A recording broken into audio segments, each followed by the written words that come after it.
এখানে এলাম, আমারও মনে হচ্ছে একটু জ্বর আসছে এবং গা গুলোচ্ছে, কারণ একটা কনকাশন তো হয়েছে এবং অনেকটা ফুলেও আছে। আমি সেই জন্য বেশিক্ষণ টাইম দেব না।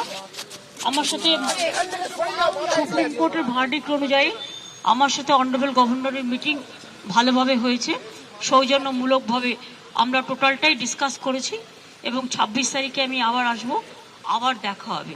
আমি এটুকু তোমাদের বলে গেলাম। দিদি চোটটা লেগেছে, কেমন লাগছে? মানে আমি জানি না, একটা কোনো গাড়ি আমরা দেখতে পাইনি, গাড়িটা কি আমরা বেরোচ্ছিলাম, ধরো আমরা একটা গলি দিয়ে বেরোচ্ছি তো, আর ওই গাড়িটা প্রায় 200 স্পিডে যাচ্ছিল, যেতে যেতে মানে আমাকে গাড়িটা প্রায় ড্যাশই করে দিত এবং গাড়ি মানে পুরো মরেই যেতাম ওখানে। ওখানে আমার যে ড্রাইভার ছিল পুলিশে, আমার যে ড্রাইভ করছিল সে, কারণ আমাদের তো হেলিকপ্টারে আসার কথা ছিল, আমরা আসেনি ওয়েদারের জন্য, ও সঙ্গে সঙ্গে ব্রেকটা কষে এবং বুদ্ধিমানের কাজ করে ব্রেকটা কষেছে। ব্রেকটা যখন কষেছে আমার পুরো ড্যাশবোর্ডটা এসে মাথায় লেগেছে, আর তখন একটা কনকাশন হয়েছে এবং কিছুটা রক্তও পড়েছে এবং কিছু ফুলেও আছে। এখন যেমন সারা মাথাটায় পেন হচ্ছে, তাই নিয়ে আমি কাজ করে গেলাম। এখন কথা হচ্ছে যে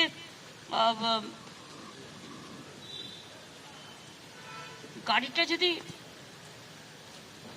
কাঁচটা খোলা ছিল আমার, কারণ আমি পাবলিক মিট করতে করতে আসি যখন লোক দাঁড়িয়ে থাকে, কাঁচটা যদি বন্ধ থাকতো তাহলে ওই ড্যাশবোর্ডটা কাঁচ শুদ্ধ পুরো আমার সারা শরীরে যুক্ত হয়ে যেত এবং গাড়িটা কিন্তু চুরমার হয়ে যেত।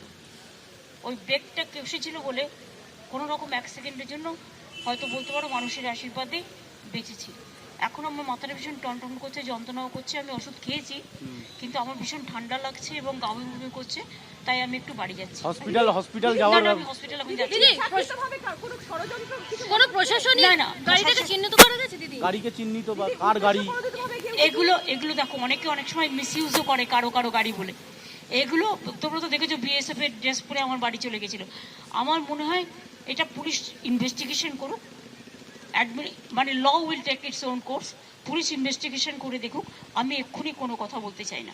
ফের পায়ে আঘাত লাগলো মুখ্যমন্ত্রী মমতা বন্দ্যোপাধ্যায়ের। বর্ধমানের সভা থেকে তিনি যখন ফিরছিলেন তখনই এই আঘাত লাগে তার। যখন তার গাড়ি যাচ্ছিল, এগোচ্ছিল কনভয়, যখন এগোচ্ছিল আচমকা সেই কনভয়ে আরেকটি গাড়ি ঢুকে যায়, আচমকা ব্রেক কষেন গাড়ির চালক। আপনারা জানেন যে চালকের পাশেই সচরাচর বসে থাকেন মুখ্যমন্ত্রী মমতা বন্দ্যোপাধ্যায়। একদমই, যখন গাড়িটা সভামঞ্চ থেকে বেরিয়ে জিটি রোডে যখন উঠছিল সেই সময় একটি পুলিশের গাড়ি, যেটুকু আমরা জানতে পারছি, সামনে চলে আসে মুখ্যমন্ত্রী গাড়ির সামনে এবং সেই সময় চালক সজোরে যে ব্রেক কষে এবং চালকের পাশের সিটেই কিন্তু বসেছিলেন মুখ্যমন্ত্রী মমতা বন্দ্যোপাধ্যায় এবং সজোরে যেহেতু গাড়িতে ব্রেক কষা হয় তার সামনে ফলে সে গাড়িতে ঝাঁকুনি হয় এবং ঝাঁকুনি হওয়ার সাথে সাথে মুখ্যমন্ত্রী কিন্তু ঝাঁকুনিতে তার মাথায় গাড়ির কোনো অংশ হয়তো ঠোকা লাগে এবং সেই কারণেই মনে করা হচ্ছে যে মুখ্যমন্ত্রীর মাথায় কপালের দিকে সামান্য চোট লেগেছে এবং হাতেও সামান্য চোট লেগেছে এবং কিছুক্ষণের জন্য কিন্তু কনভয়টি মুখ্যমন্ত্রী গাড়িটি কিন্তু ওইখানেই দাঁড়িয়ে পড়ে জাস্ট 1 মিনিটের জন্য এবং তারপরেই মুখ্যমন্ত্রী কনভয় কলকাতার উদ্দেশ্যে রওনা হয়ে যায়। সুব্রজিৎ, ধন্যবাদ কমল। এই তো